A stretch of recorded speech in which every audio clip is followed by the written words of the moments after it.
Martha Blackwood's hands trembled on the wheelchair handles, her wedding ring catching the dying light as she stepped away from her husband.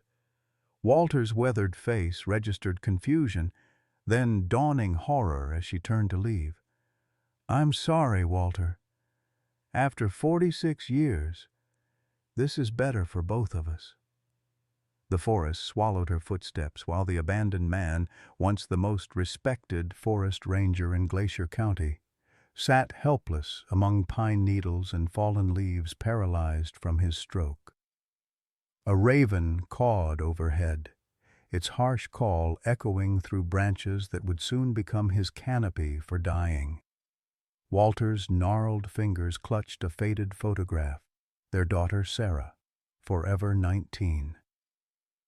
"Martha," he called weakly, voice breaking. "Martha!" But only the wind answered, carrying away his pleas like it would eventually carry his last breath. How does a man face death after being discarded by the person who vowed to love him until the end? Leave a like and share your thoughts in the comments along with the city you're watching from now. Let's continue with the story. Eagle Point, Montana existed as if time had forgotten it, a scattering of weathered buildings nestled against the imposing backdrop of Glacier National Park. Once a bustling logging community, it had dwindled to fewer than 800 souls, most of them aging as steadily as the timber frame houses lining its quiet streets. Among these residents were Walter and Martha Blackwood, whose 46 years of marriage had weathered more storms than the cedar shingles on their cabin roof. Their home, built by Walter's own hands in the spring of 1978, stood a mile from town on 3 acres of pine-studded land. Once immaculate, the cabin now mirrored its owner's decline, gutters sagging, paint peeling, a lifetime of postponed repairs made impossible by Walter's condition and their dwindling finances. The medical bills had come like winter blizzards, relentless, overwhelming, and consuming every dollar of their modest savings. Walter Blackwood had been somebody once. For 4 decades he'd patrolled these forests as a park ranger, his tall frame and quiet authority earning him respect from tourists and locals alike. He knew every trail, every seasonal creek, and could identify any animal track pressed into the Montana soil. His specialty had been wolf conservation during the controversial reintroduction programs of the 1990s. "Wolves aren't what people think," he'd often told wide-eyed school children during presentations. "They're not mindless killers. They're intelligent, loyal to family, more like us than most folks care to admit." Now, at 78, Walter's once powerful body had betrayed him. The stroke hit 2 years ago while he was splitting firewood, a sudden, cruel thief that stole his mobility and independence but left his mind frustratingly intact. His right side remained mostly useless, his speech slurred but comprehensible. He had become what he'd always feared, dependent, a burden. Martha had been a registered nurse at County Hospital until retirement.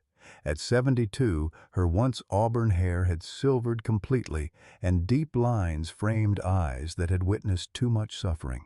She'd cared for countless patients throughout her career, but nothing prepared her for watching her husband, her rock, diminish daily while simultaneously grieving their only daughter.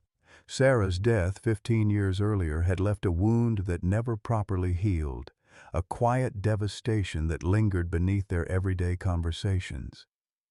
The Blackwoods' Medicare coverage proved woefully inadequate for Walter's needs. Home health aides were unaffordable, leaving Martha as the sole caregiver, administering medications, changing bedding soiled from incontinence, bathing a man who once carried her across mountain streams. The nearest assisted living facility charged $7,000 monthly, an impossible sum on their fixed income. The bank had begun sending foreclosure warnings on the home that contained their entire history. What neighbors couldn't see were Martha's private battles, the exhaustion that seeped into her bones, the silent tears while washing dishes, and most recently, the devastating diagnosis hidden in her bedside drawer: pancreatic cancer, stage 4, with months rather than years remaining. Night descended on the forest with predatory stealth. The temperature dropped sharply as darkness consumed the last remnants of daylight, leaving Walter alone with the emerging symphony of nocturnal sounds. Crickets chirped incessantly. Somewhere an owl called out, a haunting, plaintive note that seemed to echo Walter's own abandonment. He had not moved from where Martha left him.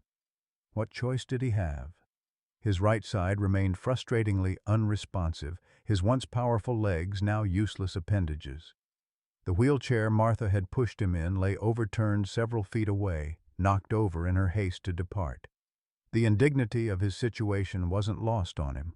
Walter Blackwood, who had once carried injured hikers down mountainsides, now couldn't even drag himself to shelter. "Keep calm," he whispered to himself, his ranger training surfacing through panic. Assess, plan, survive. But the rational part of his brain recognized the futility. Without water, without medication, without mobility, the wilderness he'd once protected would become his executioner. Strange how the forest had transformed from sanctuary to grave in the span of a single afternoon. Walter's thoughts drifted to Martha as the cold penetrated his thin flannel shirt. Had there been signs he'd missed? Some indication that his wife of nearly half a century would abandon him to die? Her expression as she'd turned away haunted him. Not cruel, but empty, as though something fundamental had broken inside her. "Martha," he whispered to the indifferent darkness. "Why?" Memory carried him back to their younger days. Martha in a blue sundress, laughing as they canoed across Lake McDonald, her auburn hair catching sunlight. Martha holding newborn Sarah, whispering promises against their daughter's downy head. Martha accepting his ranger's badge on retirement day, her eyes brimming with pride. How had they traveled from those golden moments to this cruel ending? The medication he needed sat in orange prescription bottles on their kitchen counter. Cardiac medications, blood thinners, pain relievers that kept the constant ache in his joints at bay. Without them, his compromised system would deteriorate rapidly. Walter calculated perhaps 3 days before his heart, already weakened from previous cardiac events, would likely fail. Perhaps it was better this way, quicker than wasting away in some sterile facility where underpaid nurses would call him "sweetie" while changing his diaper. A rustling in the underbrush jerked Walter from his morbid contemplation. Something large moved in the darkness beyond the clearing. His pulse quickened. Black bears were common in these woods, along with the occasional mountain lion. Defenseless as he was, he'd make easy prey. The irony wasn't lost on him. He'd spent decades protecting animals that might now hasten his end. The rustling grew closer, deliberate rather than random. Walter strained to see through the gloom, wishing for the flashlight that would have been standard equipment during his ranger days. A shadow detached itself from the deeper darkness, a large gray form with eyes that caught what little moonlight filtered through the canopy. A wolf. Not just any wolf, an older male, its muzzle graying, its massive frame suggesting an alpha status. Even in the dim light, Walter could see a distinctive scar running across its left shoulder, an old injury from a trap or snare. The animal moved with the measured confidence of a predator that feared no challenge. Walter knew he should be afraid. A desperate, wounded wolf could be dangerous, especially to a vulnerable human. But fear seemed distant, academic. After all, what difference did it make what ended his life? Exposure, dehydration, or teeth? The wolf would at least make it quick. "Go on, then," Walter said softly, his ranger's instinct to speak calmly to wildlife asserting itself even now. "I won't put up much of a fight." The wolf paused, head tilting slightly as if considering Walter's words. Its amber eyes studied him with an intelligence that transcended animal instinct. Walter had seen that look before, the calculating assessment of a creature weighing options, making decisions. For a moment, man and beast regarded each other across the evolutionary divide, two aging creatures under the indifferent Montana stars. To Walter's surprise, the wolf didn't attack. Instead, it circled him slowly, sniffing the air, maintaining a cautious distance. It was thin, not starving, but leaner than a healthy alpha should be. Perhaps it too had been displaced, forced from its pack by younger, stronger rivals. The thought created an unexpected kinship between them. "Just passing through?" Walter asked, finding strange comfort in speaking aloud after hours of silence. "Or are you lost like me?" The wolf completed its circle and sat on its haunches about 15 feet away, watching Walter with unwavering attention. Its posture wasn't threatening but vigilant, as though it had appointed itself sentry. As night deepened, the temperature continued to drop. Walter's teeth began to chatter, his body shivering uncontrollably. Hypothermia would likely claim him before dawn at this rate. He tried to pull his jacket tighter with his functioning left hand, fingers clumsy with cold. The wolf observed this struggle, then rose and padded closer. Walter tensed, expecting the end. Instead, the animal lowered itself to the ground beside him, not touching, but near enough that Walter could feel radiating body heat. The wolf's breathing created small clouds in the cold air, steady and somehow reassuring. "Well," Walter said after a long moment, "this isn't how I expected my night to go."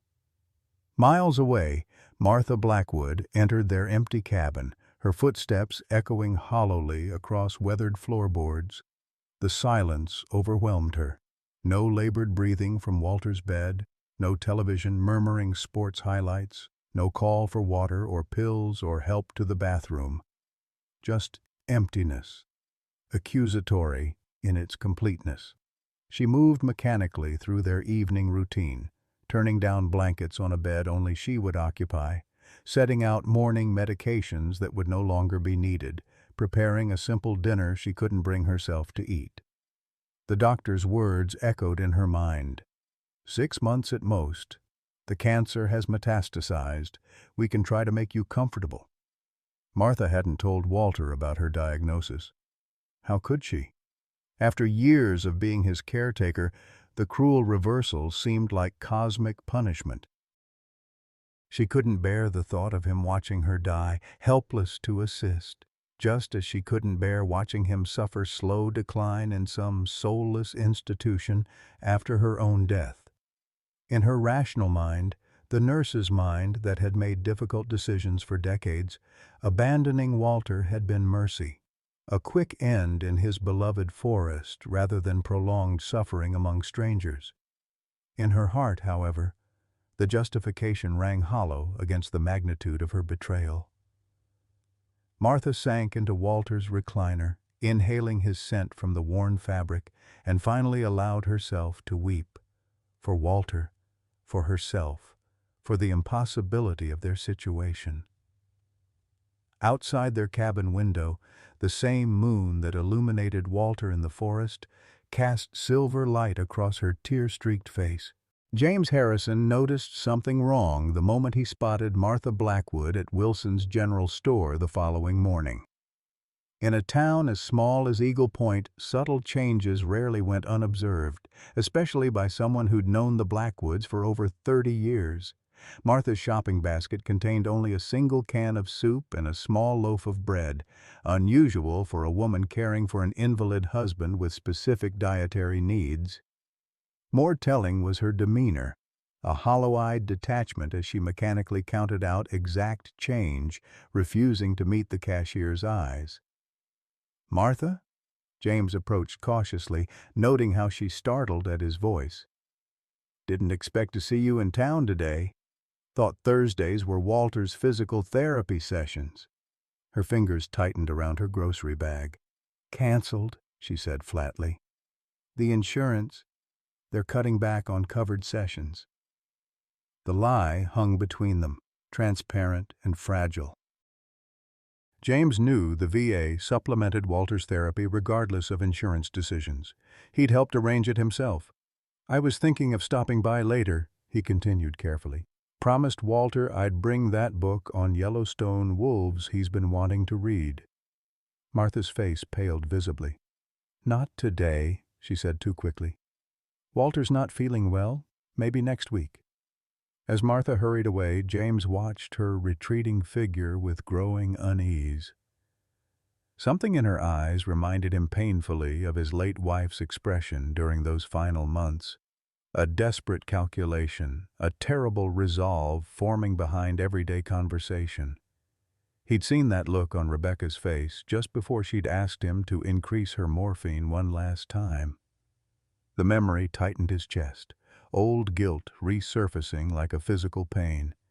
He decided to drive by the Blackwood cabin that afternoon, just a casual pass-by to ease his mind.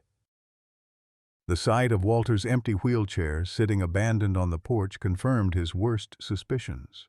Walter awoke to birdsong and the unfamiliar sensation of warmth against his left side.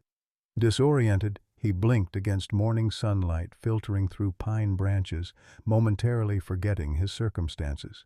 Then reality crashed back. Martha, the abandonment, his helplessness, and with it came awareness of the large gray form still lying beside him. The wolf had remained throughout the night, its massive body serving as a living barrier against the cold mountain air.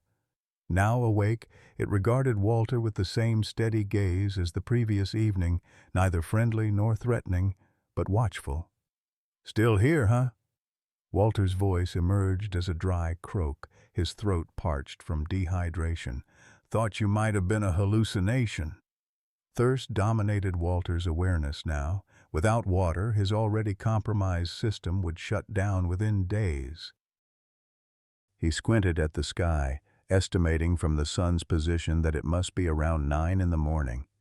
Had Martha reported him missing? Would anyone even think to look for him here, nearly 6 miles from the nearest marked trail? The wolf rose suddenly, stretching its powerful limbs before fixing Walter with an intent stare. It took several steps away, then turned back, watching him expectantly. "Can't follow you, friend," Walter gestured weakly at his useless legs. "This old ranger's grounded for good." The animal repeated the motion, moving away then looking back, with such deliberate purpose that Walter was reminded of trained search and rescue dogs. After a third attempt, the wolf disappeared into the underbrush, leaving Walter alone with his mounting thirst and the harsh reality of his situation. He tried dragging himself toward the overturned wheelchair, but even this small movement exhausted him. His left arm trembled with exertion, decades-old shoulder injury protesting sharply. Walter collapsed back against the pine needles, breathing heavily from the futile effort. "Get it together, Blackwood," he muttered to himself. "You taught survival courses, for God's sake." But teaching wilderness survival to capable-bodied hikers differed vastly from practicing it while partially paralyzed. The ranger protocols assumed basic mobility, functioning limbs, the ability to construct shelter or search for water. Walter possessed none of these advantages. His thoughts drifted to Martha again. By now she would have completed her morning routine: coffee at the kitchen table, crossword puzzle from the weekly Eagle Point Gazette, precisely 2 slices of toast with raspberry jam. Had she told anyone yet? Created some explanation for his absence? Or was she simply waiting, counting down the days until she could reasonably report him missing without suspicion? The sound of movement interrupted his bitter reflections. The wolf had returned, moving with purpose through the underbrush. To Walter's astonishment, it carried something in its mouth, a plastic water bottle, the kind sold at Wilson's General Store in town. The container was dented and dirty, but appeared intact, half full of cloudy liquid. The wolf approached cautiously, depositing the bottle near Walter's functioning hand before retreating several paces. Walter stared in disbelief, Wild wolves didn't bring water to humans. They didn't understand the concept of containers or human needs, yet the evidence lay before him. "Where did you get this?" he whispered, reaching slowly for the bottle. With shaking fingers, Walter unscrewed the cap and sniffed cautiously. It smelled like water, perhaps slightly stale but without obvious contamination. His survival training warred with desperate thirst. The bottle could have come from anywhere. A contaminated stream, a puddle of snowmelt mixed with harmful bacteria. Drinking unknown water risked giardia or worse. Death from dehydration, however, was certain. Walter tilted the bottle to his lips and drank sparingly, just enough to moisten his parched throat. The water tasted faintly of plastic and minerals, but brought immediate relief. He carefully rationed half the bottle, knowing dehydration would return all too quickly. The wolf watched this process with evident attention, its amber eyes tracking Walter's movements. When he'd finished drinking, Walter held the bottle up in a gesture of acknowledgement. "Thank you," he said simply, feeling slightly foolish addressing a wild animal this way, yet compelled by genuine gratitude. The wolf's behavior defied everything Walter knew about Canis lupus. In 40 years as a ranger, he'd never witnessed or heard of a wolf bringing useful items to a human. Scavenging behavior, yes. Wolves occasionally investigated human campsites for food. But this deliberate retrieval and delivery suggested a level of reasoning beyond instinct. As the morning progressed into afternoon, Walter's initial fear of the wolf transformed into cautious appreciation. The animal maintained a respectful distance, but never strayed far, patrolling the perimeter of the small clearing with territorial vigilance. Twice it raised its head sharply, ears pricked toward distant sounds Walter couldn't detect, body tensing as if prepared to defend their position. Their position. The thought came unbidden, as if they were a unit, a team of sorts. The notion was absurd, product of isolation and trauma. Yet Walter couldn't dismiss the sense of connection forming between himself and this improbable companion. Martha Blackwood moved through her empty house like a ghost, touching familiar objects as if to anchor herself to reality. The silence pressed against her like a physical weight. She found herself setting 2 places for dinner before remembering, the second plate a stark reminder of her actions. She hadn't anticipated the hollowness. In her clinical assessment, the evaluation of a nurse weighing terrible options, Walter's death in the forest had seemed merciful compared to the alternatives, quick rather than lingering, natural rather than institutional. She'd imagined relief after the deed, freedom from the grinding routine of caregiving, from changing adult diapers and administering medications and lifting a man nearly twice her weight. Instead, guilt expanded to fill every corner of their home. Walter's presence lingered everywhere, his worn slippers beside the recliner, his half-finished crossword puzzle on the side table, his reading glasses perched atop dog-eared nature magazines. 46 years of marriage couldn't be erased by a single desperate act. The phone rang, startling Martha from her reverie. James Harrison's voice came through with deceptive casualness. "Martha? Just checking in. Drove by earlier and didn't see Walter's truck. Everything okay?"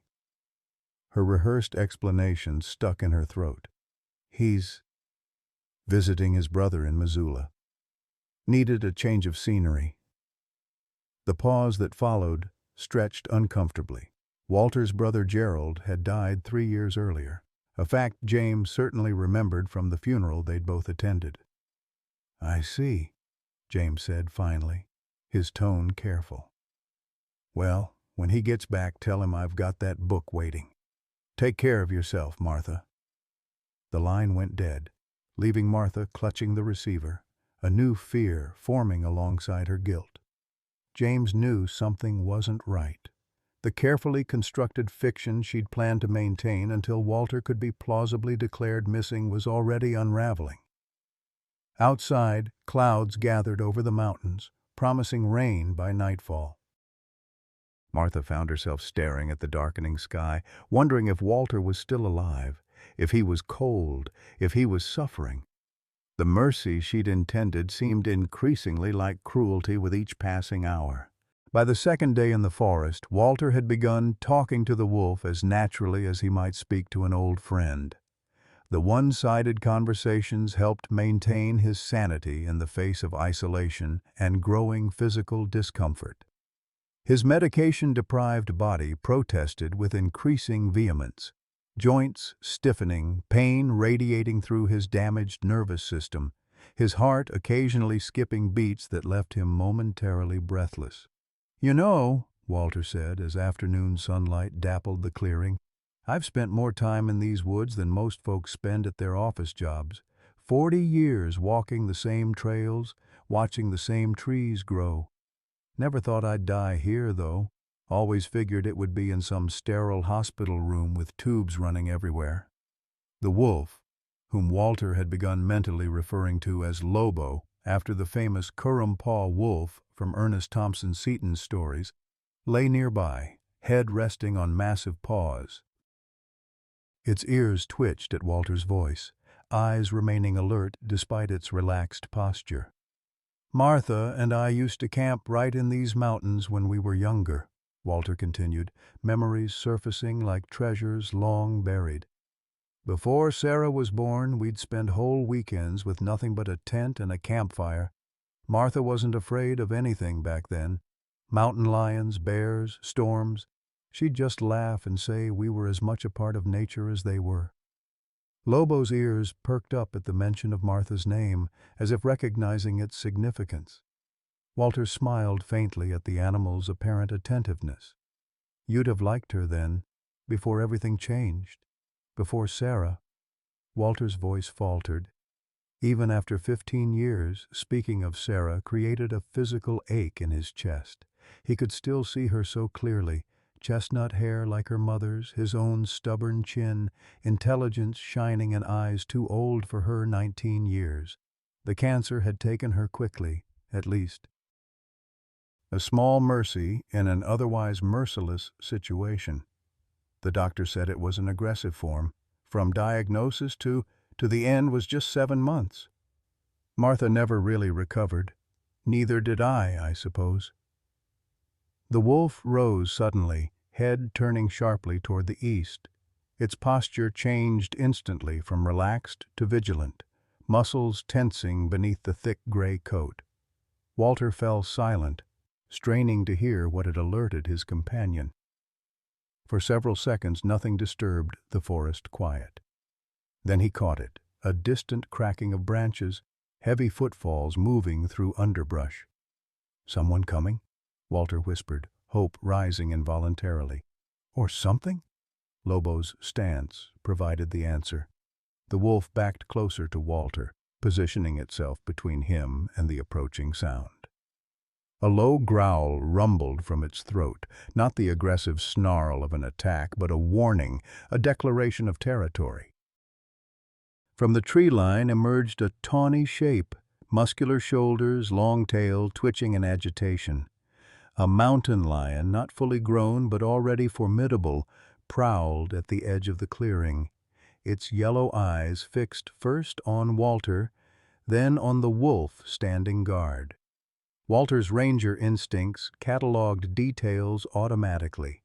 Young adult male puma, likely recently separated from its mother, establishing territory. Probably drawn by the scent of vulnerability, a predator's unerring instinct for detecting weakness. Under normal circumstances, both wolf and mountain lion would avoid direct confrontation, their natural territoriality balanced by survival pragmatism. But these weren't normal circumstances. Lobo's growl deepened, hackles rising along its spine. The message was unmistakable. The human is under my protection. The standoff lasted nearly 5 minutes, an eternity of silent communication between predators. Walter remained perfectly still, aware that any movement might trigger the cougar's hunting instinct. Finally, With a dismissive flick of its tail, the mountain lion melted back into the forest, yielding to the wolf's claim. Once the threat had passed, Lobo's posture relaxed gradually. It turned to Walter, nudging his arm with its muzzle as if checking his condition. "Thank you," Walter said quietly, reaching with his good hand to touch the wolf's coarse fur before thinking better of it. This wasn't a pet, no matter how protective it seemed. "Guess I owe you twice now." As if understanding, the wolf moved away toward the trees, disappearing into the underbrush with purpose. Walter had noticed a pattern forming. Lobo would leave periodically, sometimes returning with small offerings. Earlier that morning, it had brought a rabbit, freshly killed but uneaten. Walter, despite his hunger, couldn't bring himself to consume raw meat. The wolf had eventually taken the offering back, returning later with wild blackberries carried carefully in its mouth, the fruits miraculously intact. Walter's thoughts drifted to the inexplicable nature of his situation. Why had this particular wolf chosen to help him? The behavior defied natural explanation. Wolves were intelligent social creatures, but they didn't adopt helpless humans or bring them food. They didn't stand guard against other predators for beings outside their pack, unless... A memory surfaced from 15 years earlier during the controversial wolf reintroduction program. Walter had discovered an illegal trap set by a local rancher opposed to the wolves' return. Caught in the steel jaws was a young male wolf not yet fully grown with distinctive gray markings. Walter had tranquilized the animal, treated its wounded leg, and released it away from the rancher's property. The wolf had lingered momentarily before limping away, looking back at Walter with an intelligence that had stayed with him for years afterward. The trap would have left a scar, a diagonal mark across the left shoulder, just like the scar Lobo carried. The mathematical improbability was staggering. Wolves typically live 10 to 15 years in the wild. The timing matched, but the coincidence seemed too perfect, too narratively convenient for the random chaos of real life. Yet the alternative, that an unrelated wolf had spontaneously decided to care for a helpless human, seemed equally implausible. "Is it really you?" Walter whispered to the empty clearing. "After all these years?" James Harrison stood on the Blackwoods porch, one hand poised to knock, the other clutching a manila folder containing Walter's medical records, borrowed without permission from Dr. Abernathy's office through decades-old connections and a convenient distraction from the receptionist. The deception left a sour taste in his mouth, but desperation overrode ethical concerns. 3 knocks went unanswered. James peered through the window beside the door, confirming what he already suspected. Martha's car was gone from the driveway, the house empty. He tried the doorknob and found it unlocked, another anomaly in a growing list of concerning behaviors. Martha never left the house unsecured, not since a break-in during Walter's hospital stay 2 years earlier. "Martha," he called, stepping into the familiar living room. "It's James. Just dropping by to check on things." Silence answered him. James moved through the house with the careful precision of his military training, noting details that confirmed his suspicions. Walter's medications sat untouched on the kitchen counter, critical prescriptions that shouldn't have traveled to any brother's house without him. His wheelchair remained folded in the corner of the bedroom. Most telling was the absence of any packed bags or evidence of planned travel. In the master bathroom, James found the first concrete evidence of something truly wrong, a prescription bottle from Missoula Oncology Center, Martha's name on the label, oxycodone, high dose, dated just 2 weeks earlier, cancer medication, terminal cancer medication.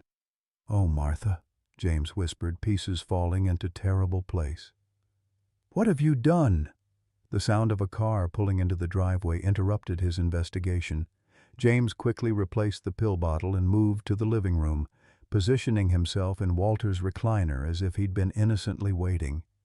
When Martha entered, her face registered shock before quickly composing into a mask of normalcy. "James, I didn't expect visitors." "Door was open," he replied mildly. Thought I'd wait for you rather than leave. Been trying to reach Walter about our fishing trip next weekend. Martha's hands twisted the strap of her purse. Like I said on the phone, he's visiting Gerald. Gerald's been dead 3 years, Martha.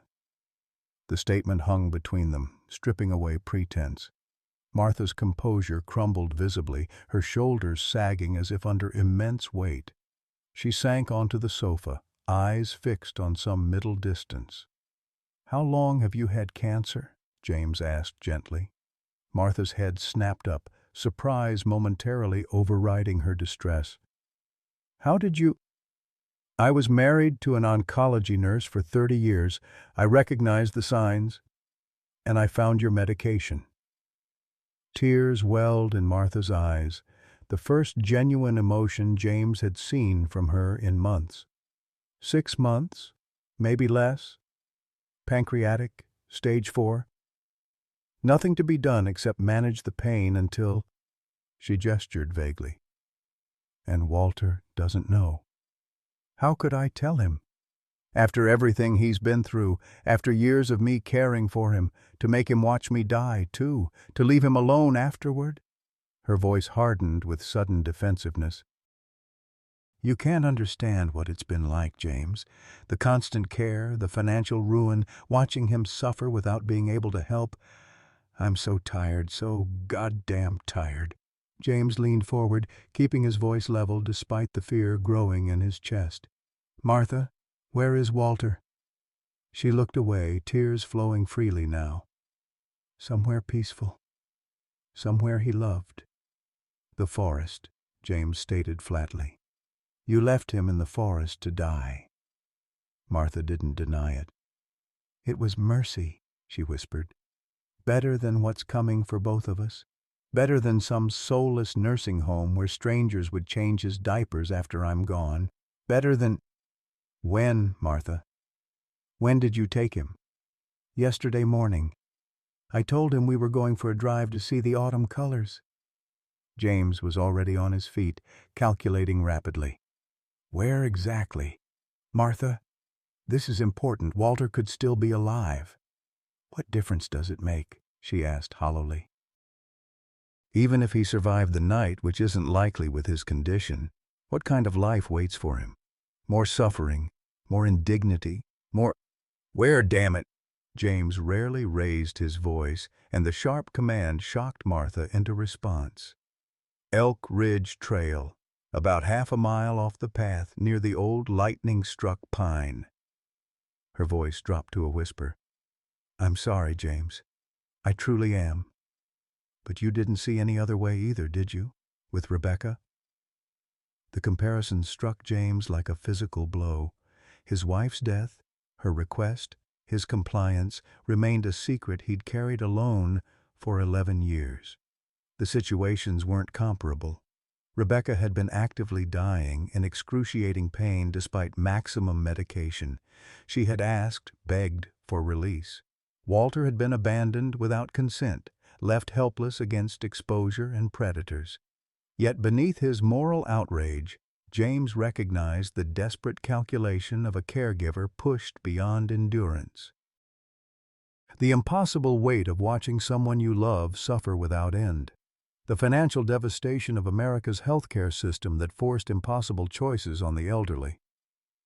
"I'm calling Sheriff Thompson," James said finally. "We'll organize a search party immediately.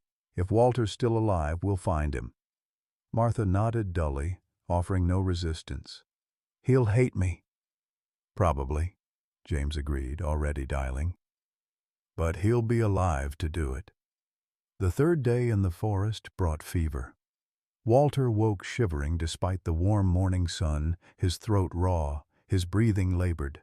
Without his medications, his compromised immune system was surrendering to the elements and exertion. The symptoms were familiar: the beginning of pneumonia, a condition that had hospitalized him twice since his stroke. Lobo seemed to sense the deterioration, staying closer than before, occasionally nudging Walter's hand with its muzzle. The wolf had continued its extraordinary behavior, bringing water and small edible items, Berries, occasionally a freshly killed squirrel that Walter still couldn't bring himself to eat raw. Despite these offerings, hunger and thirst were taking their toll on Walter's already weakened body. "Don't think I'm going to make it much longer, old friend," Walter murmured, his voice raspy, getting harder to breathe. As if understanding, the wolf pressed closer, sharing warmth against the chills racking Walter's frame. Walter found himself remembering a documentary he'd watched about wolf packs caring for injured members, bringing food, providing protection and companionship during recovery. Lobo was treating him like pack, a concept simultaneously profound and heartbreaking. Through his deteriorating condition, Walter found himself dwelling on Sarah, memories he usually kept carefully contained now flowing freely in his fever-weakened state. Not the cancer and its devastating progression, but earlier moments, teaching her to fish in the crystal waters of Lake McDonald, her patient instruction as she showed him how to use his first smartphone, her quiet determination when she announced she was changing her major from business to environmental science, following in his footsteps. What he couldn't escape were the signs he'd missed in those final months before her diagnosis. The weight loss he'd attributed to stress, the fatigue she'd blamed on college workload, the way she'd withdrawn from family gatherings. If he'd insisted on a doctor visit sooner, would it have mattered? Could those lost months have made the difference? And Martha, had she seen the signs Walter missed? They'd never really discussed it, both too broken by grief to analyze its progression.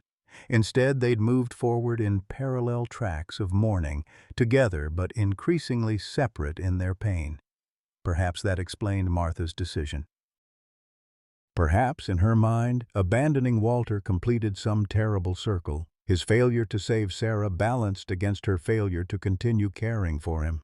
The thought brought no comfort, only a deeper sadness that their decades together would end in such bitter symmetry. Walter's deteriorating consciousness drifted between past and present, reality and memory. Sarah, sitting beside him on a fallen log, 16 years old, asking about wolf conservation. Martha in her white nurse's uniform the day they met, red hair pulled back, eyes bright with compassion for the young ranger with the sprained ankle. His father teaching him to track deer through Montana snow. His mother's blueberry pancakes on Sunday mornings. Through this kaleidoscope of memory, Lobo remained a constant presence, solid, warm, vigilant. The wolf's amber eyes appeared in each fading scene, anchoring Walter to the present even as his mind wandered through time. At some point during the fever dream afternoon, Walter became aware of distant voices, human voices, calling a name. His name. The sound seemed impossible, a hallucination born of desperate hope. Lobo heard it too, however. The wolf stood, ears forward, body tense with alertness. "Walter! Walter Blackwood!" The calls grew closer, accompanied by the crashing of multiple people moving through underbrush. Lobo growled softly, torn between territorial defense and recognition of potential help for its human companion. "Here!" Walter tried to call, his voice emerging as barely a whisper. "I'm here." Lobo made the decision for him. The wolf threw back its head and howled, a long, piercing sound that carried through the forest with haunting clarity. The voices paused momentarily, then resumed with increased urgency, moving directly toward their position. "Follow the wolf!" someone shouted. "Over this way!" Walter recognized James Harrison's voice among the approaching rescuers. James, his oldest friend, the one person who might have questioned Martha's story. Relief washed over him in a wave so powerful it brought tears to his eyes. Lobo howled again, then turned to Walter with what appeared remarkably like satisfaction. The wolf nudged Walter's hand one final time before backing away toward the tree line, watching as the first rescuers broke through into the clearing. "My God, Walter!" James rushed forward, kneeling beside his friend. "You're alive! We've got you now! You're going to be okay!" Behind James came Sheriff Thompson and several volunteers from town, their expressions registering shock at Walter's condition and at the large gray wolf observing from the edge of the clearing. "Is that?" Sheriff Thompson raised his rifle instinctively. "Don't!" Walter managed to croak, summoning strength from some final reserve. "Friend?" "He's a friend." As the rescue team carefully transferred Walter to a backboard, Lobo maintained its position at the tree line, watching the proceedings with evident interest. None of the rescuers approached the wolf, their wariness obvious despite Walter's assurance. "He saved me," Walter told James as they prepared to carry him out. "Brought water, kept me warm, protected me from a mountain lion." James glanced skeptically at the wolf. "That's not normal wolf behavior, Walter. You're delirious from fever." "Saved him once," Walter insisted, fighting to remain conscious. 15 years ago. Trap."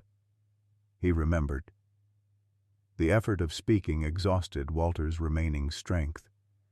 As darkness closed in around his vision, the last thing he saw was Lobo still watching from the trees, its amber eyes reflecting the afternoon sunlight like tiny flames. Storm clouds gathered over Eagle Point with ominous intent, transforming the afternoon sky from brilliant blue to charcoal gray within hours. The abrupt weather shift sent search and rescue teams scrambling to evacuate Walter before conditions deteriorated. Radio reports warned of a significant weather system moving through Glacier County, 3 to 5 inches of rain expected, with high winds and potential flash flooding in canyon areas. "We need to move faster," Sheriff Thompson called to the volunteers carefully navigating the makeshift stretcher down the steep forest path. "This storm's coming in quicker than forecast." Walter drifted in and out of consciousness as they carried him, the fever rendering his perception unreliable. His mind catalogued disconnected sensations: the jostle of the stretcher, raindrops beginning to patter against his face, James's voice issuing calm instructions, the distant rumble of thunder.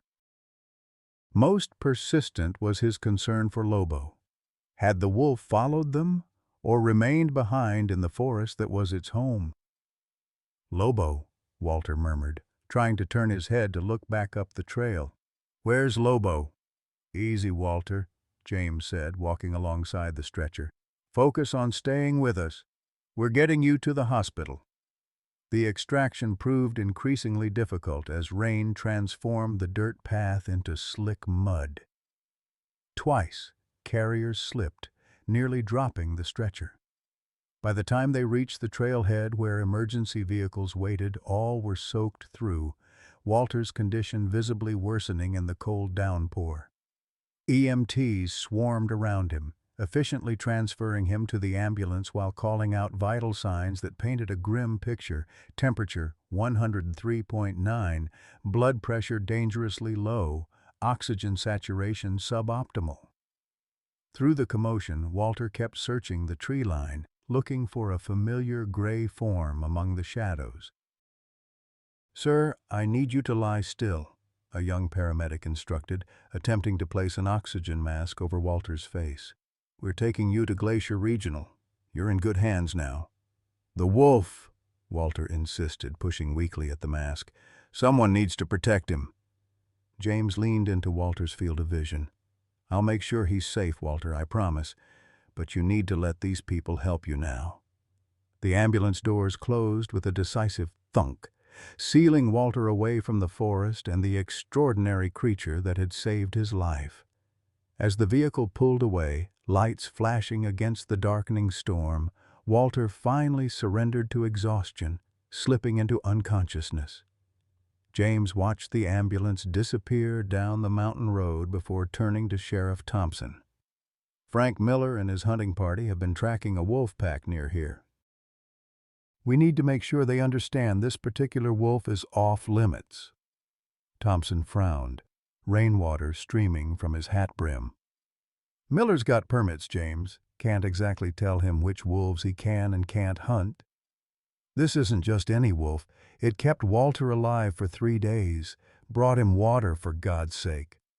"That's a mighty tall tale from a man with a dangerously high fever," Thompson replied skeptically. "Wolves don't bring people water bottles or stand guard over them. They're wild animals, not St. Bernards." "I know what it sounds like," James conceded, "but I've known Walter Blackwood for 30 years. He doesn't exaggerate or make up stories." Thunder crashed overhead, lightning illuminating the mountainside in stark relief. The remaining volunteers hurried toward their vehicles, eager to escape the worsening storm. Thompson and James were left standing alone in the intensifying downpour. "What about Martha?" Thompson asked, changing subjects.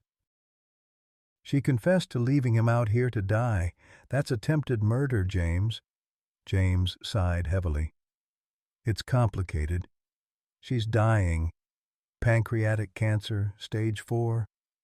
Probably thought she was sparing him from being alone after she's gone. Still against the law. I know. But let's focus on Walter right now.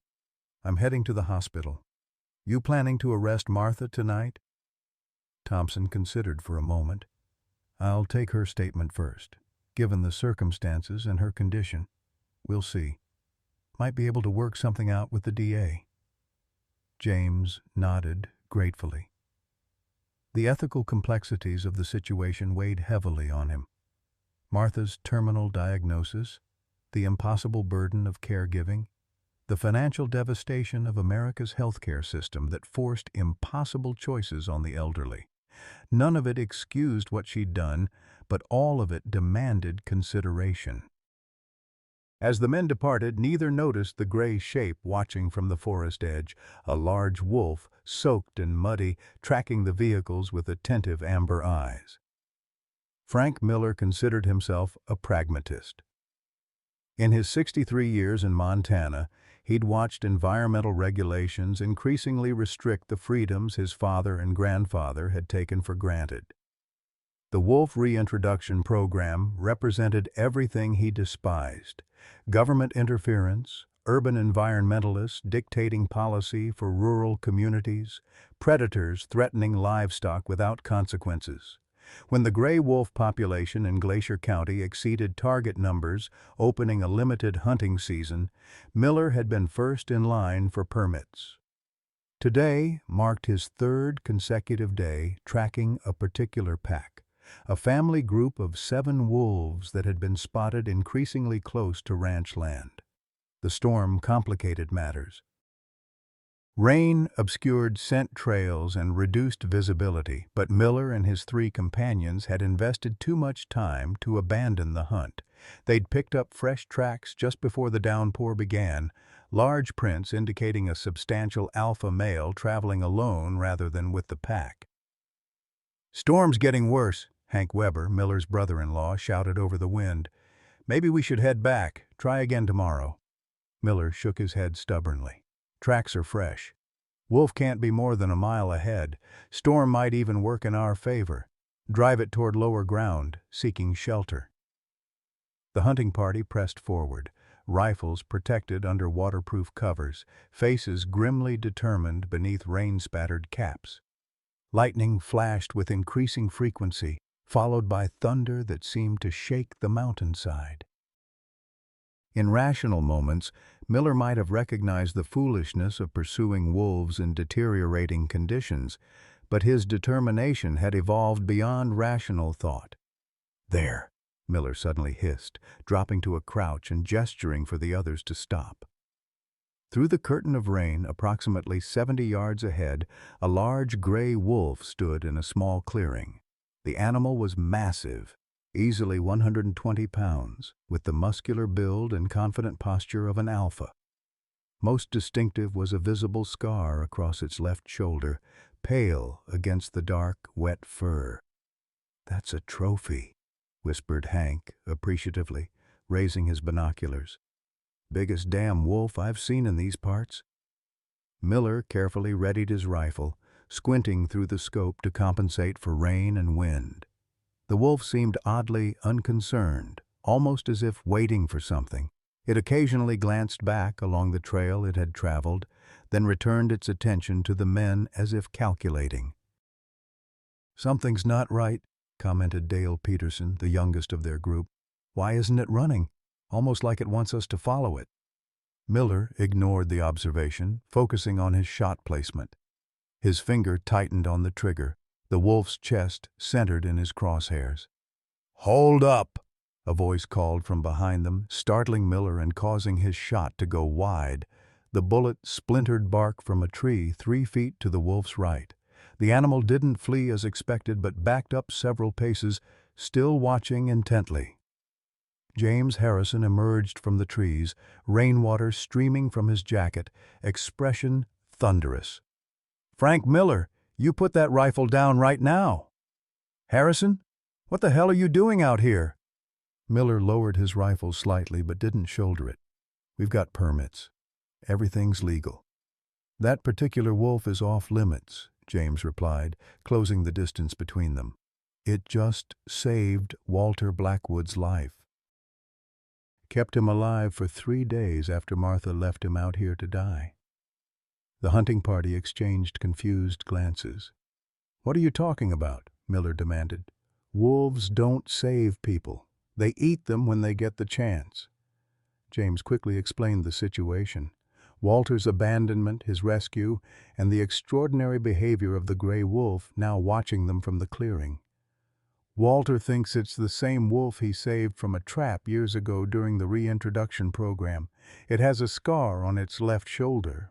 Miller's expression revealed his skepticism. "That's the most ridiculous thing I've ever heard.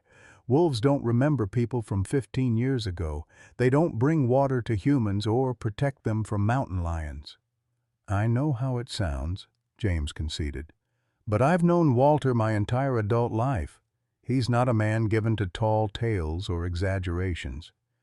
"Even if this crazy story were true," Miller countered, "this is still a legal hunt. We have permits for this zone, for this species. You can't just declare a particular wolf protected because of some far-fetched rescue story." The standoff might have escalated further had nature not intervened. A deafening crack of thunder directly overhead startled everyone, followed immediately by the distinctive sound of splintering wood. A massive pine struck by lightning or toppled by saturated soil in high winds began falling toward them with terrible slowness.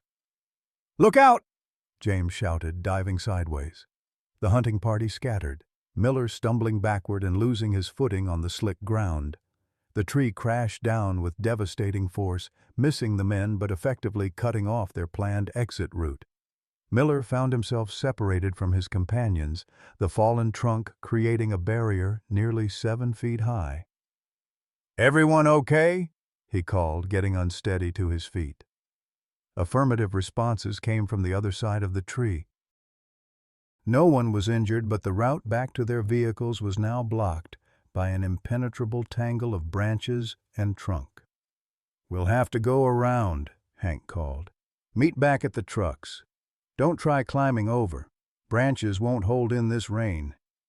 Miller acknowledged the plan, turning to navigate an alternative route, and found himself face to face with the gray wolf. Barely 15 feet separated them, the animal regarding him with unnerving intelligence. Miller raised his rifle instinctively. The wolf didn't growl or bare its teeth. It simply stood its ground, amber eyes fixed on Miller with an expression that seemed almost evaluative. Miller's finger hovered near the trigger, decades of ingrained fear and prejudice warring with an unexpected sense of connection. For the first time he saw not a predator to be eliminated but a fellow creature, intelligent, dignified, deserving of respect. The moment stretched between them, hunter and hunted locked in silent communication while rain poured down with biblical intensity. Then, with deliberate slowness, the wolf turned and trotted away into the storm, occasionally glancing back as if expecting Miller to follow. Despite everything rational within him screaming to ignore the animal, Miller found himself compelled to follow. The wolf led him along a barely perceptible game trail that skirted the worst of the storm damage, gradually descending toward safer ground. Whenever Miller hesitated, the wolf would stop and wait, its patience seemingly inexhaustible. After 20 minutes of careful navigation, they emerged onto the main forest road, barely a quarter-mile from where the hunting party had parked their trucks. The wolf stopped at the tree line, unwilling to venture onto the open road. Miller stood transfixed, rain plastering his hat to his head, rifle hanging forgotten at his side. "I'll be damned," he whispered. The wolf held his gaze for a long moment, then turned and disappeared into the forest, leaving Miller alone with a fundamentally altered perspective and a story no one would believe. At Glacier Regional Hospital, chaos reigned as the emergency department contended with storm-related injuries alongside their usual caseload. Walter Blackwood received priority treatment, his condition critical after 3 days of exposure, dehydration, and medication deprivation. Medical staff worked with practiced efficiency, establishing IV lines, administering antibiotics and cardiac medications, monitoring vital signs that remained stubbornly unstable. In the waiting room, James Harrison alternated between pacing and staring unseeing at outdated magazines. The rain-soaked drive from Eagle Point had taken twice the normal time, roads already flooding in low-lying areas. Sheriff Thompson had remained behind to deal with Martha, promising to join them later with an update on the legal situation. Dr. Elena Gonzalez, Chief of Emergency Medicine, emerged from the treatment area after nearly 2 hours, her expression guarded as she approached James. "Mr. Harrison, you're here for Walter Blackwood?" James nodded, bracing himself for bad news. "How is he?" "Stabilized, but still critical. His condition is complicated by several factors: the stroke history, cardiac issues, pneumonia developing in both lungs, severe dehydration. The next 24 hours will be crucial." "But he'll survive?" Dr. Gonzalez's professional demeanor softened slightly. "Mr. Blackwood is showing remarkable resilience for someone his age with his medical history. That said, I need to be honest. His system has sustained significant stress. There may be additional complications we haven't yet identified." "Can I see him?" "Briefly. He's semi-conscious on oxygen and multiple IV medications. Don't expect coherent conversation." James followed her through double doors into the critical care area where Walter lay surrounded by monitoring equipment, an oxygen mask obscuring much of his face. Despite the machines and tubes, he appeared smaller somehow, diminished by his ordeal in ways that transcended physical deterioration. "Walter?" James approached cautiously, laying a gentle hand on his friend's shoulder. "It's James. You're safe now. You're at Glacier Regional." Walter's eyes flickered open, struggling to focus. He weakly raised a hand toward the oxygen mask. "Try not to disturb that," James cautioned. But Walter was insistent, pulling the mask aside with surprising determination. "Lobo," he whispered, voice barely audible above the machine beeps. "Where's Lobo?" "The wolf is fine," James assured him, though he had no way of knowing this for certain. "Still in the forest where he belongs." Walter's fingers clutched at James's sleeve with unexpected strength. "Find him, protect him. Promise me." Before James could respond, alarms began blaring from the monitoring equipment. Walter's body suddenly went rigid, eyes rolling back as seizure activity overtook him. "Code Blue!" Dr. Gonzalez shouted, rushing into the room. "Get a crash cart in here now!" Medical personnel swarmed around Walter's bed, pushing James unceremoniously toward the exit. The last thing he saw before the door closed was Walter's body arching off the bed, doctors preparing to administer emergency medications, their faces grim with professional concern. In the corridor outside, James leaned against the wall, Walter's desperate plea echoing in his mind. "Find him. Protect him. Promise me." Outside, the storm continued unabated, rain lashing against hospital windows with percussive intensity, almost drowning out the code announcements coming over the intercom system. Martha Blackwood sat alone in the Eagle Point Sheriff's Office, hands wrapped around a styrofoam cup of cooling coffee. The small room, more interrogation space than office, contained only a metal table, 3 chairs, and a large one-way mirror that reflected her haggard appearance with unforgiving clarity. She barely recognized the woman staring back at her. Hollow-eyed, hair disheveled, skin sallow with the telltale yellowish tint of advancing pancreatic cancer. Sheriff Thompson had taken her statement 2 hours earlier, his professional demeanor never slipping despite the horrific nature of her confession. He'd recorded everything, asked clarifying questions without judgment, then left her alone to consider her situation while he consulted with the district attorney. The isolation was clearly strategic, time to reflect on her actions, to feel the weight of consequences approaching. Martha didn't need enforced solitude to feel guilt's burden. It had become her constant companion since driving away from Walter in the forest, growing heavier with each passing hour until it seemed a physical presence crushing her chest. The pain medication in her purse, the pills that kept terminal cancer temporarily at bay, offered no relief from this particular agony. The door opened, admitting Sheriff Thompson and a thin, severe-looking woman in a charcoal pantsuit whom Martha recognized as District Attorney Patricia Winters. Their expressions revealed nothing as they took seats across from her. "Mrs. Blackwood," Winters began without preamble, "Sheriff Thompson has briefed me on your statement. Given the extraordinary circumstances, I've made some preliminary decisions regarding charges." Martha nodded numbly, beyond fear or protest. Whatever punishment awaited seemed almost welcome, structure and consequence to contain the formless guilt consuming her. "Your husband has been found alive," Winters continued, studying Martha's face for reaction. "He's currently in critical condition at Glacier Regional Hospital." Relief flooded Martha so intensely that tears sprang to her eyes. "He's alive? Truly?" "Barely," Thompson interjected. "Pneumonia, dehydration, cardiac complications. The doctors aren't making promises." Martha's momentary relief crumbled. Walter, alive but suffering, perhaps worse than a quick death in the forest would have been. Her mind supplied vivid images from her nursing career: ventilators, feeding tubes, the indignities of intensive care. "According to James Harrison," Thompson continued, "Walter survived because of a wolf.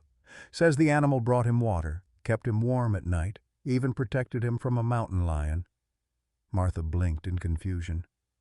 "A wolf? That's not... Wolves don't do that?"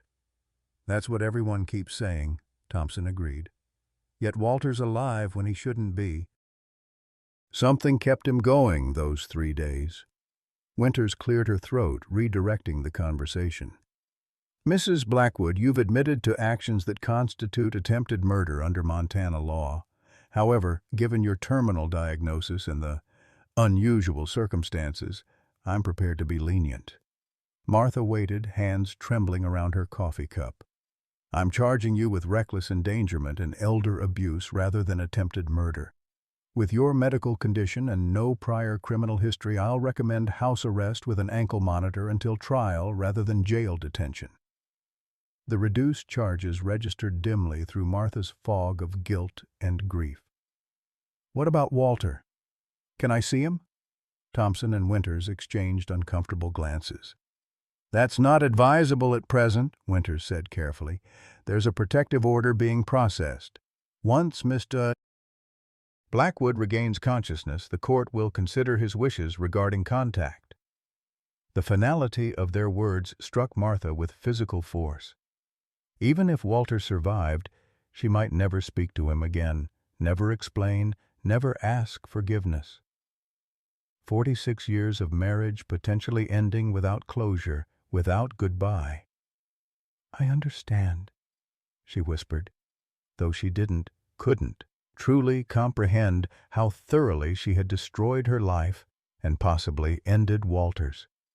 As Thompson began explaining the logistics of her house arrest, Martha's attention drifted. Beyond the small office window, The storm continued unabated, rain lashing against glass with accusatory persistence. Somewhere out there was the wolf that had shown more humanity than she had, a wild animal that had protected what she had abandoned. James Harrison stood at the hospital room window, watching lightning fork across the darkened sky. Behind him, machines monitored Walter's tenuous hold on life, ventilator breathing for him, tubes delivering medications and nutrients, monitors tracking each heartbeat with electronic precision.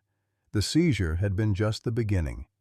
Walter's system, already compromised by stroke and age, had begun cascading failures, respiratory distress requiring intubation, kidney function deteriorating, infection spreading despite powerful antibiotics.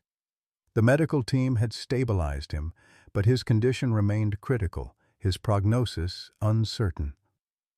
Dr. Gonzalez had been brutally honest. His body has sustained tremendous stress. Even if he pulls through, there may be additional neurological damage. He might not be the Walter you knew before. James turned back to his friend's still form, studying the face, now partly obscured by the ventilator tube. Walter's skin had the translucent quality of the very ill blue veins visible beneath the surface like rivers on a faded map. His hands, once powerful enough to carry injured hikers down mountainsides, lay motionless atop sterile white sheets, fingers occasionally twitching with involuntary movement. "You stubborn old ranger," James murmured, taking one of those hands in his own. "Don't you dare give up now, not after surviving 3 days in that forest." The rhythmic hiss of the ventilator provided the only response. A soft knock at the door preceded the entrance of Sheriff Thompson, still in uniform despite the late hour, rain darkening his shoulders. "How is he?" Thompson asked, removing his hat respectfully. "No change." James gestured toward the equipment. "All this technology, and they still can't tell me if he'll wake up." Thompson nodded soberly. "Martha's being processed now.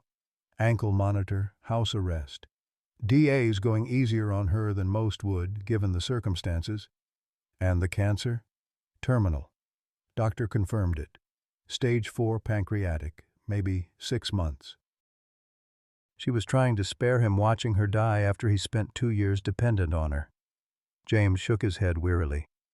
"Doesn't excuse what she did." "No," Thompson agreed, "but helps explain it. Healthcare system in this country." He trailed off, political commentary inappropriate for the moment. "Any word on the wolf?" James asked, changing subjects. "Miller's hunting party still out there?" Storm drove most people indoors. Miller actually came back with a strange story. Says the wolf led him to safety after they got separated during a lightning strike. Doesn't make a lick of sense, but he's called off his hunt. Says that particular wolf deserves to live. James raised an eyebrow. "Frank Miller said that. The same man who testified against wolf reintroduction at every public hearing for the past 20 years. Thompson shrugged. "People change. Sometimes it takes something extraordinary to shift perspective." Their conversation halted as a new alarm sounded from Walter's monitoring equipment. A nurse rushed in, quickly assessed readings, and hurried back out, calling for Dr. Gonzalez. "What's happening?" James demanded as medical personnel swarmed into the room. "Blood pressure dropping," a nurse responded tersely. "Possible internal bleeding. You need to step outside now."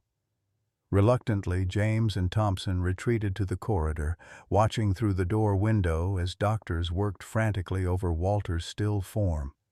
Each passing minute increased the tight knot of dread in James's stomach. After everything, the abandonment, the miraculous survival, the rescue, to lose Walter now seemed an unbearable cruelty. "He's a fighter," Thompson offered awkwardly. "Toughest man I know." James couldn't respond, throat constricted with emotion. He'd already lost his wife Rebecca to cancer, watched her slip away despite every medical intervention. The prospect of losing his oldest friend, the man who'd helped him through that devastating period, was almost unendurable. After what seemed an eternity, Dr. Gonzalez emerged, surgical cap in hand, expression grave. "Mr. Harrison, we've stabilized him for now, but there's been another complication. We need to get him into surgery immediately. There appears to be bleeding in his abdomen, possibly a ruptured spleen from the fall when he was left in the forest."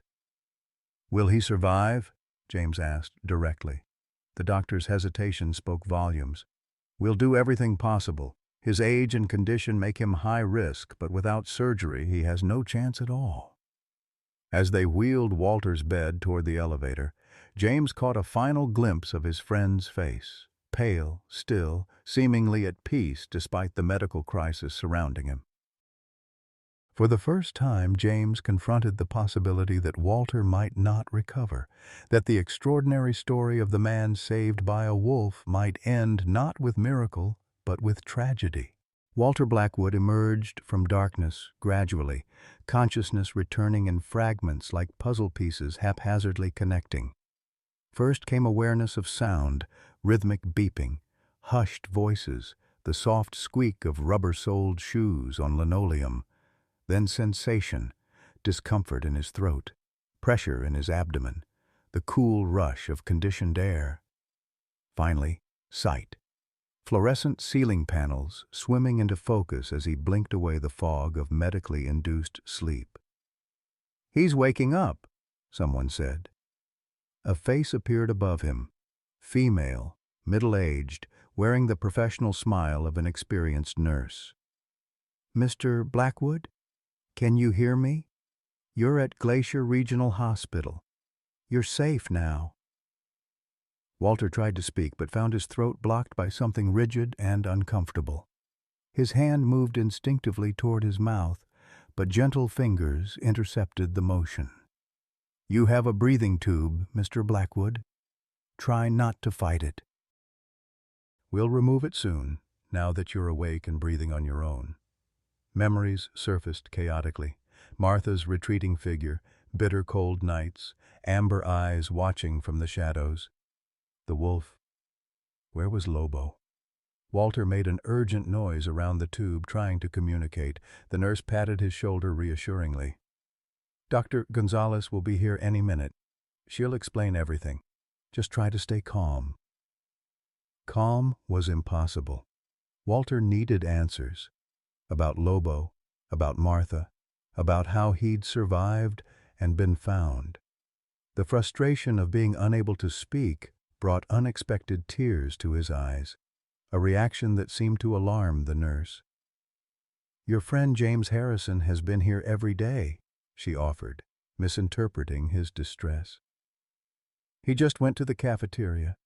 He'll be so happy to see you awake." Walter blinked to indicate understanding, forcing himself to breathe evenly around the uncomfortable tube. Hospital? Surgery? He'd been here 5 days? A week? His sense of time had dissolved during his ordeal in the forest and hadn't yet reassembled itself. Dr. Gonzalez arrived moments later, a compact woman with intelligent eyes and an air of brisk competence. She checked monitors, examined Walter's pupils with a pen light, then spoke with reassuring directness. "Mr. Blackwood, you've been through quite an ordeal. You were brought in with severe pneumonia, dehydration, and internal bleeding from a ruptured spleen. We performed emergency surgery, and you've been in a medically induced coma for 4 days to give your body time to stabilize." 4 days, plus the 3 in the forest. A week gone from his life. "I'm going to remove your breathing tube now that you're conscious and your oxygen levels are good. It will be uncomfortable but quick. On the count of 3, I need you to exhale as I pull. 1, 2, 3. Walter coughed violently as the tube slid from his throat, leaving rawness behind. The nurse offered ice chips, which he accepted gratefully, the cool moisture soothing his irritated tissues. "Lobo," he managed finally, voice a ragged whisper. "The wolf. Is he safe?" Dr. Gonzalez and the nurse exchanged glances. "Your friend James has been monitoring the situation," Dr. Gonzalez said carefully.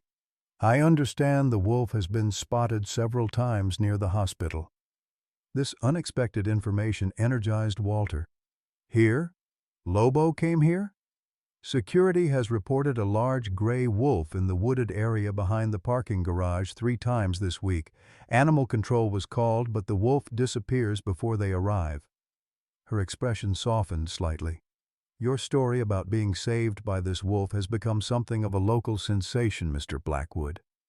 Before Walter could respond, the door opened to admit James Harrison carrying a cup of vending machine coffee. Seeing Walter awake, he stopped abruptly, coffee sloshing over the rim. Walter. Thank God! James hurried forward as Dr. Gonzalez stepped aside. We weren't sure you'd... Well, it doesn't matter now. You're back. Dr. Gonzalez excused herself after a few brief instructions about Walter's condition and care, leaving the old friends alone with the nurse, who busied herself checking IV lines. Lobo came to the hospital? Walter asked immediately, prioritizing the wolf over his own health. James smiled slightly. Should have known that would be your first question. Yes, there's been a wolf hanging around. Security cameras caught him on the edge of the property. He seems to be keeping his distance from people but staying close enough to observe the building. He knows I'm here, Walter said with certainty. He's waiting for me to recover. James didn't challenge this assessment, though his expression suggested gentle skepticism. Walter, there's something you should know. The wolf, your wolf, has a distinctive scar on its left shoulder. Yes, from a trap. I told you that. You did. And it got me thinking. James pulled out his phone, navigated to a photo, and held it up for Walter to see. Is this the wolf that saved you? The image showed a younger Walter in his ranger uniform kneeling beside a sedated wolf cub, its leg freshly bandaged. The distinctive gray markings were unmistakable. Where did you get this? Walter asked, staring at the forgotten photograph. Forest Service archives. I had them search records from 15 years ago. Illegal trapping incidents involving wolf cubs during the reintroduction program. This was from June 2010. You rescued a male cub from a poacher's snare near Elk Creek. Walter's hand trembled as he took the phone for a closer look. I remember now. The rancher was Harold Mercer. He'd been setting illegal traps all through the conservation area. This little guy was the only survivor of 3 cubs caught in his snares. According to the report, you treated its injuries, tagged it, and released it away from Mercer's property. The shoulder wound was severe, would have left a significant scar. Walter handed the phone back, emotions overwhelming him. It's him. Lobo remembered me after all these years. The timing matches. Wolves typically live 10 to 15 years in the wild. Lobo would be about 15 now, an old wolf, just like you're an old ranger. James hesitated. Walter, there's more you need to know. About Martha. The name hit Walter like a physical blow. In focusing on Lobo, he'd momentarily pushed aside the betrayal that had nearly cost his life. Where is she? Under house arrest.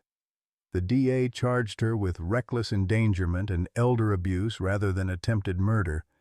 Given her condition, James's expression turned grave. She has pancreatic cancer, Walter, stage 4, terminal. The doctors give her maybe 6 months. The revelation struck Walter silent. Martha, dying. His wife of 46 years facing her own mortality even as she'd abandoned him to face the complexity of emotions this produced. Anger, confusion, pity, grief, left him momentarily speechless. She didn't tell you, James said, not a question but a confirmation. No. Walter's voice emerged strained. All those doctor appointments. I thought she was seeing her rheumatologist for arthritis. She never said, never hinted. She claimed she wanted to spare you watching her die after she'd spent 2 years as your caretaker. That leaving you in the forest was a mercy, a quick end rather than abandonment in some facility after she was gone. Walter absorbed this, testing the explanation against his knowledge of Martha's character. There was a terrible logic to it. The nurse's clinical assessment of suffering, the calculation of relative pain, the burden of care transferred from one spouse to another in an endless cycle of decline. "She was wrong," he said finally, "but I understand why she thought it was mercy." The nurse, who had been discreetly present throughout this conversation, spoke up unexpectedly. "There's someone else here who's been waiting to see you, Mr. Blackwood. Dr. Eleanor White from the Wildlife Sanctuary. She has information about your wolf." Walter straightened against his pillows, wincing at the pull of surgical staples in his abdomen. "Send her in." Dr. White proved to be a tall, weathered woman in her 50s, with short-cropped gray hair and the confident bearing of someone comfortable in wilderness environments. She carried a tablet computer and the faint scent of antiseptic and animal fur. "Mr. Blackwood, I'm honored to meet you," she began, shaking his hand firmly. "Your story has caused quite a stir in wildlife conservation circles." "My story or Lobo's story?" Walter asked. She smiled appreciatively. "Both, intertwined. I've been studying wolf behavior for 23 years, and I've never documented anything like what you've described. Wolves bringing water to humans, standing guard, leading them to safety. It challenges our understanding of interspecies dynamics." "I'm not making it up," Walter said defensively. "I believe you," Dr. White replied, surprising him. "In fact, I have evidence." She turned her tablet to show him footage from what appeared to be a wildlife camera. "This was captured 2 days ago, about half a mile from where you were found." The grainy video showed Lobo moving purposefully through underbrush, carrying something in his mouth, a plastic water bottle, identical to the one he'd brought Walter in the forest. "We have a research station with supplies including bottled water." He appears to be deliberately retrieving these items, not playing with them or chewing them as wolves typically do with human artifacts, but carrying them intact. The behavior is remarkably goal-oriented. "He's looking for someone else to help," Walter suggested softly. "Perhaps. Or continuing a pattern that proved successful with you." Dr. White sat carefully in the visitor's chair. "Mr. Blackwood, we have reason to believe your wolf, Lobo as you call him, is the same animal you rescued 15 years ago. The age, the scar pattern, the location all match. If true, this represents an extraordinary case of long-term memory and recognition across species." "He knew me," Walter insisted. "Somehow he knew." Dr. White nodded thoughtfully. "Wolves have exceptional sensory capabilities. Scent recognition in particular can persist for years. Combined with the distinctive circumstances of your initial encounter, you as rescuer, the wolf as injured cub, it creates a plausible framework for recognition." "What happens to him now?" Walter asked, the question that had worried him since awakening. "That's partly why I'm here. The local hunting permits for wolves remain active, but we're petitioning for protected status for this particular animal based on scientific significance. Frank Miller, surprisingly, has become an advocate for protection after his own encounter with Lobo during the storm." Walter processed this unexpected development. "Miller? The same man who testified against wolf reintroduction at every hearing for 20 years? "The very same. Claims the wolf led him to safety when he was separated from his hunting party during the lightning storm. He's become quite vocal about protecting Walter's wolf, as locals are calling him." Hope kindled in Walter's chest.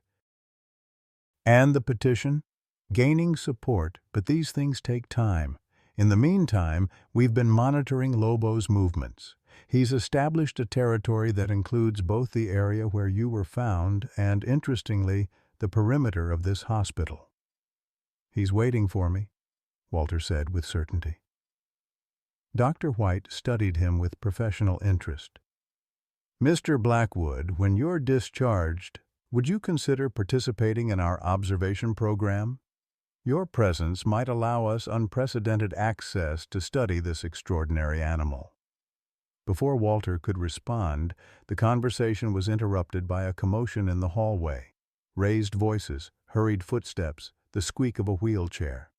The door opened to admit a hospital orderly pushing an elderly woman in a wheelchair, her thin frame diminished further by illness, her once auburn hair now completely silver. Martha.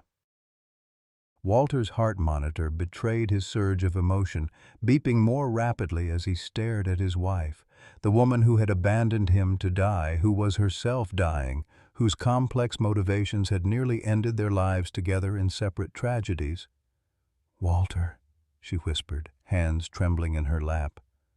"I had to see you, to explain." The room fell silent as husband and wife regarded each other across a chasm far wider than the physical space between them, a gulf of betrayal, illness, desperation, and unspoken truths that had accumulated over decades of marriage. 1 year later, autumn painted Eagle Point in shades of amber and crimson, the mountains surrounding the small Montana town crowned with early snowfall despite the lingering warmth in the valley. At Whispering Pines Assisted Living Center, Walter Blackwood sat on a bench in the facility's expansive grounds, a woolen blanket across his knees despite the pleasant afternoon temperature. At 79, he felt the cold more acutely than in his ranger days, his body still recovering from last year's ordeal. "Beautiful day," remarked Nurse Diane Peterson, pausing beside his bench during her regular grounds check. "Almost time for your visitor. Need anything before I head back inside?"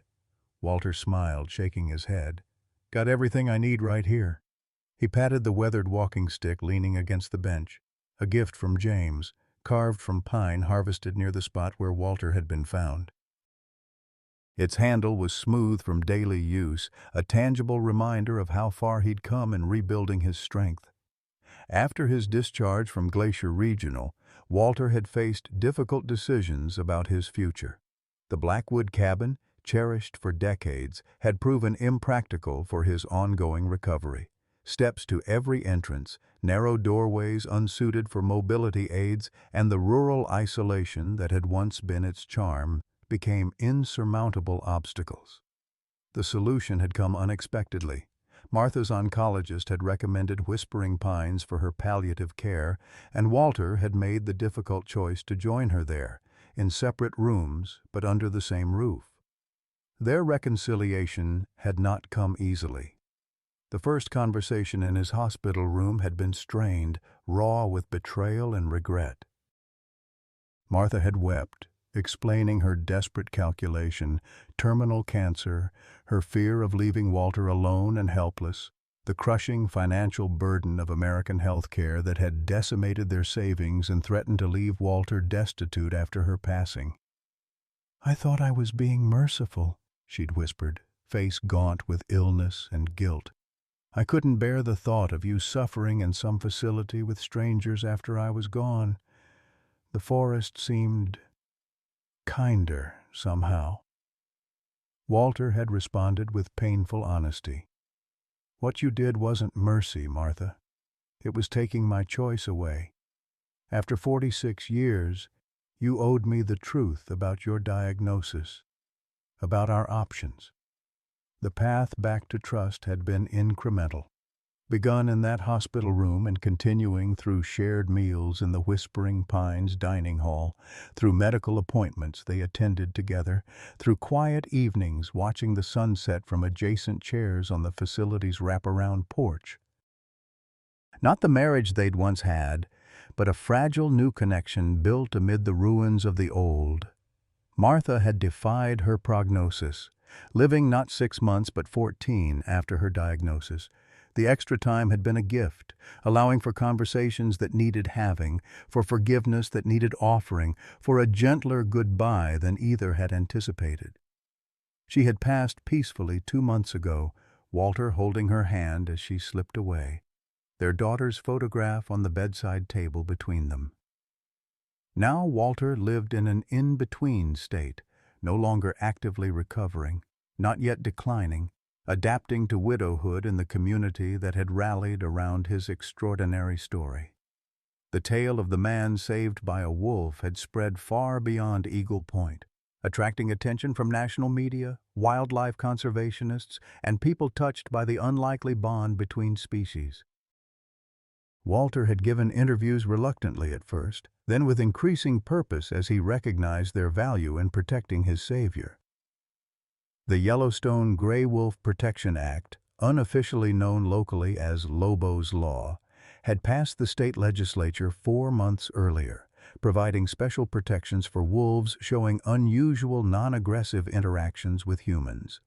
The scientific community remained divided on the implications of Lobo's behavior, with skeptics suggesting opportunistic scavenging rather than deliberate assistance, but the public had embraced the more heartwarming interpretation. Walter checked his watch. Nearly 4 o'clock, time for his weekly ritual. He rose carefully, leaning on his walking stick, and made his way along the wooded path that led to the facility's eastern boundary. Here, whispering pines' manicured grounds gave way to protected forest land, a buffer zone between civilization and wilderness that suited Walter perfectly. Dr. Eleanor White waited at their usual meeting point, clipboard in hand, her research vehicle parked discreetly behind her.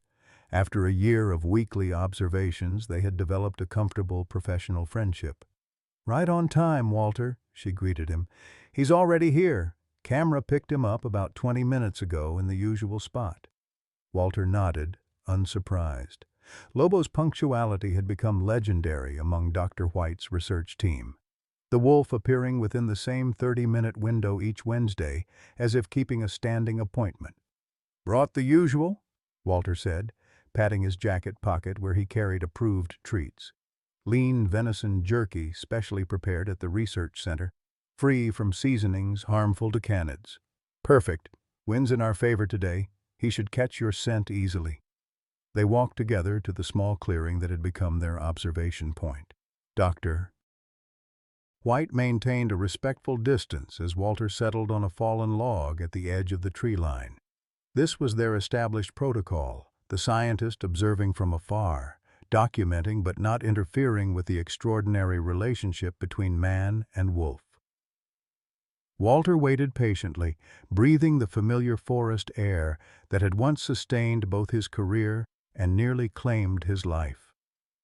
Time in nature felt different now, each moment more precious, more acute.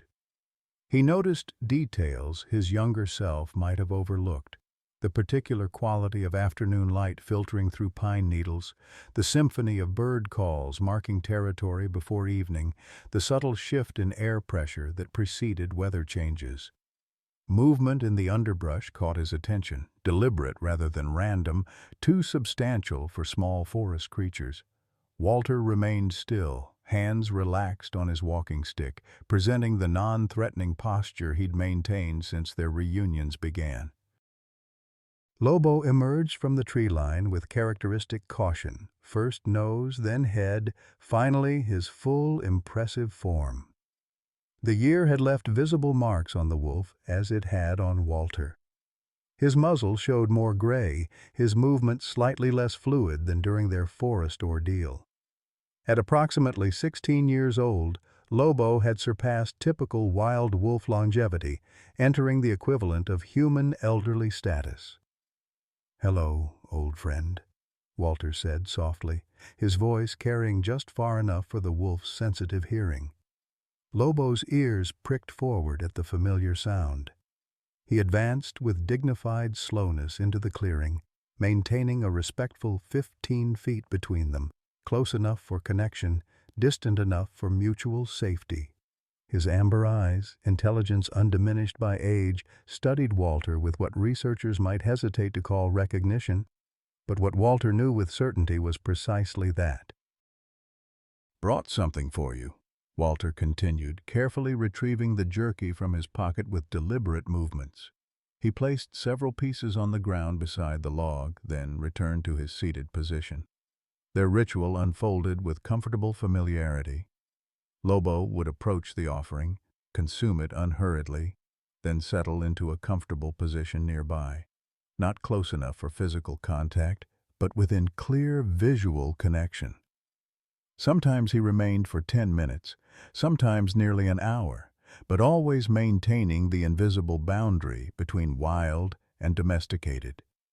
Dr. White's cameras whirred softly in the background, documenting each interaction for the ongoing study that had attracted international attention within wildlife behavior circles. She had published preliminary findings in the Journal of Mammalian Behavior, carefully scientific in her descriptions, while acknowledging the unprecedented nature of the sustained, non-threatening interaction between wild wolf and human. Today, however, Lobo deviated from their established pattern.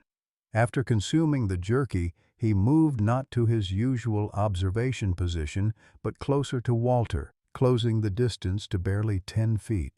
Walter remained motionless, respecting the wolf's agency in this unexpected approach. Lobo sat, regarding Walter with that steady, amber gaze that seemed to contain more wisdom than any animal should possess.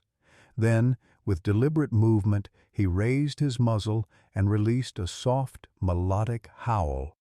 Not the full-throated call of territorial announcement, but something gentler, almost conversational. Walter felt tears warm his weathered cheeks. In 40 years as a ranger, he had heard countless wolf vocalizations, had even cataloged and interpreted their meanings. This sound, this particular modulation, he had never encountered. It seemed crafted specifically for this moment, for his ears alone.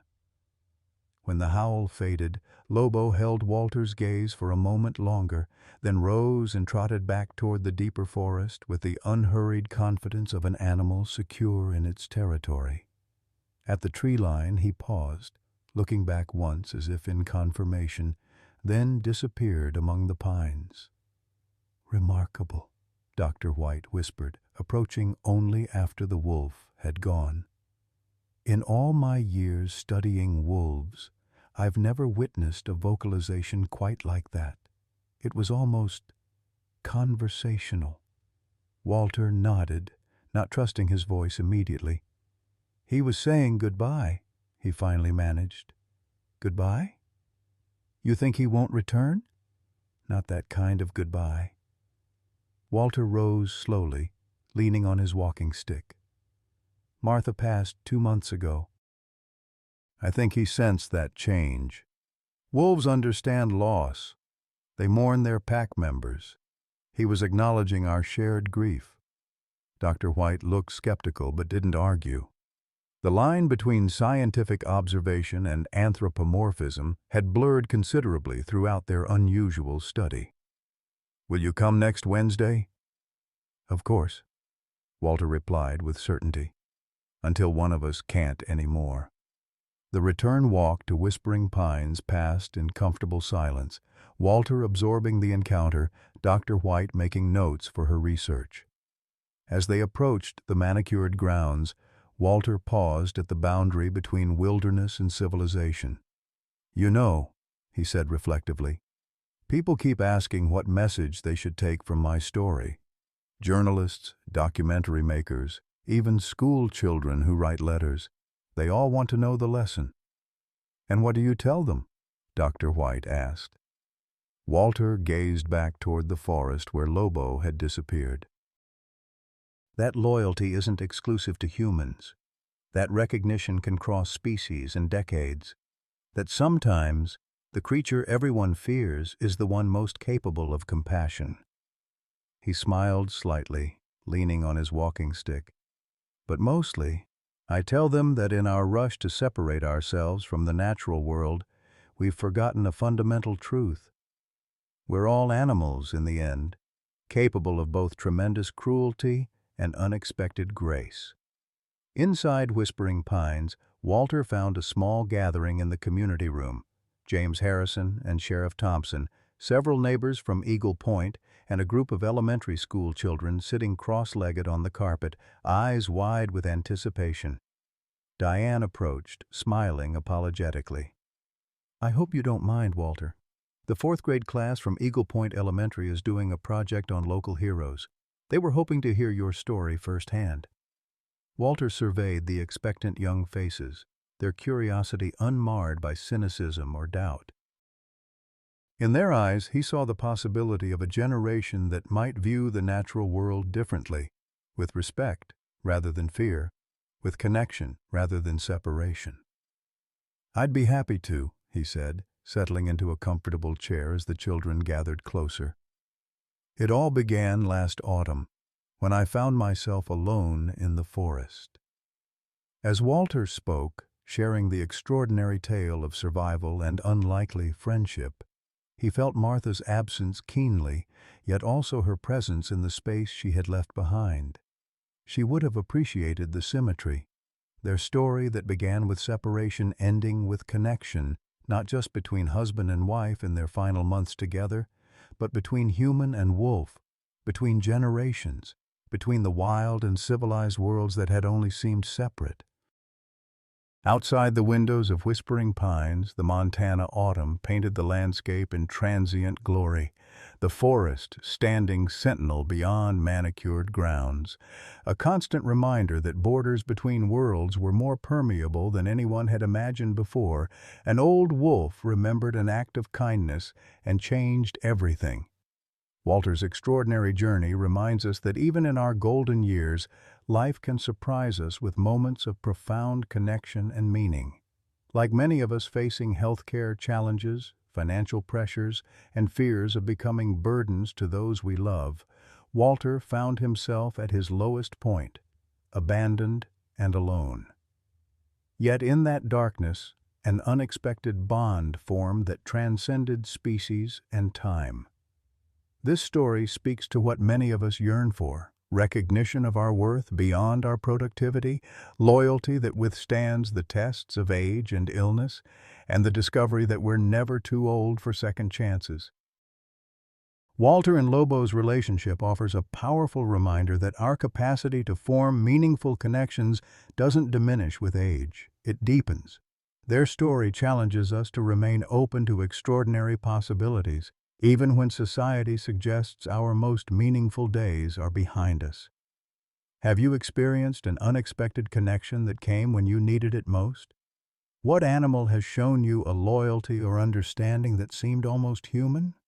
Share your stories in the comments below, because our generation's wisdom and experiences deserve to be heard, especially when they remind us that life's most beautiful chapters can begin at any age.